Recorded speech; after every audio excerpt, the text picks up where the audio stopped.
করি সবাই ভালো আছেন। আমি আপনাদের দোয়ায় ভালো আছি। তো আপনার আজকে কী রান্না করবো সেটা আপনাদেরকে বলবো। আজকে ভাতটা রান্না করতেছি আপনার বেগুন ভাজি, পটল ভাজি আর সাথে করলা ভাজি, আর কিছু না। ডাল রান্না করে করছি আর ভাত রান্না করে দিচ্ছি। তাতে নতুন আলু দিয়ে করলা ভাজি করবো, তাই আপনাদের সাথে একটু শেয়ার করলাম।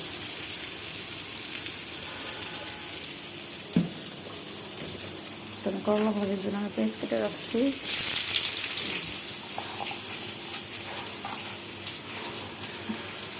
একটা করে পেস্ট দিয়ে দিলাম। এখন হচ্ছে তাড়াতাড়ি, সময় নাই।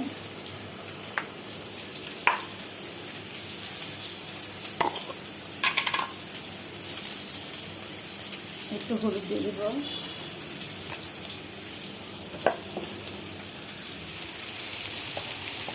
কাঁচামরিচটা একটু পরেই দিব।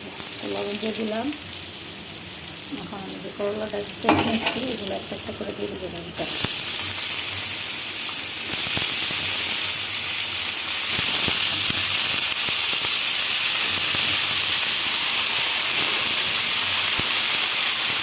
নতুন আলু দিয়ে ডাল বানাবো।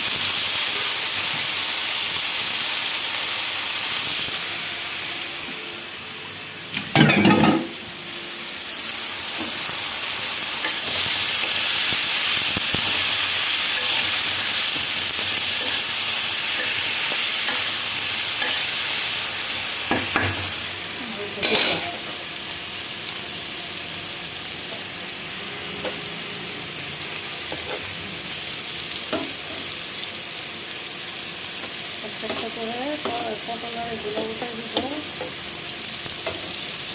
এগুলো কারণ তাড়াতাড়ি শর্টকাট খাবার, যাদের সময় না থাকবে খাবার তো খেতে হবে আমাদের। তো বাসায় বেগুন থাকলে এগুলো শর্টকাট দিয়ে বেশি কম লাগে না।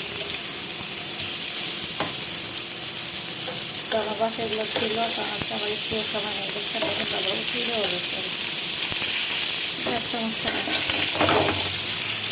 তো দেখতে থাকে রাস্তায় ভিডিওটা ভালো লাগবে। তো সাথে আমরা যে পটলের সাথে পটল ভাজা আর বেগুন ভাজা সবজি দিয়ে ভাত, ইলিশ মাছ আছে, যেটা ইলিশ মাছ দিয়ে দিলাম এদের সাথে।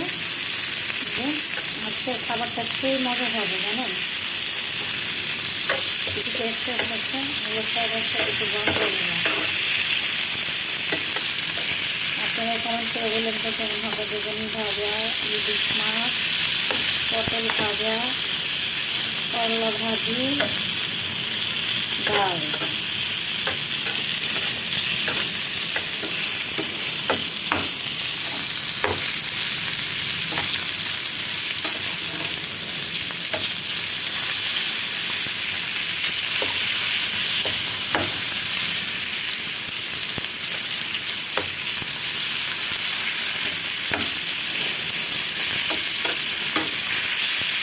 এটা হয়ে গেছে। বেশি করলা ভাজি কি খাবো।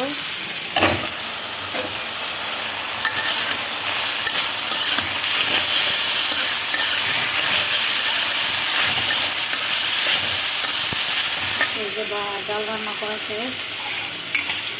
ডাল ভাজিটা আমার একটা থাকে, এটা করা শেষ।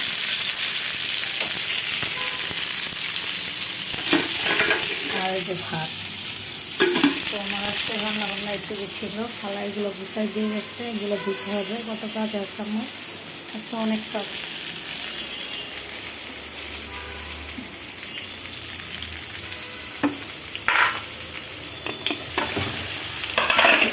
তৎকালের মধ্যে হয়ে গেছে সবজিটা।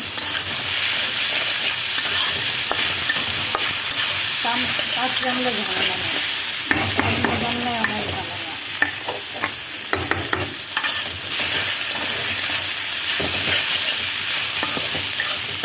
করলা ভাজিটা মশলা কি সুন্দর হয়েছিল,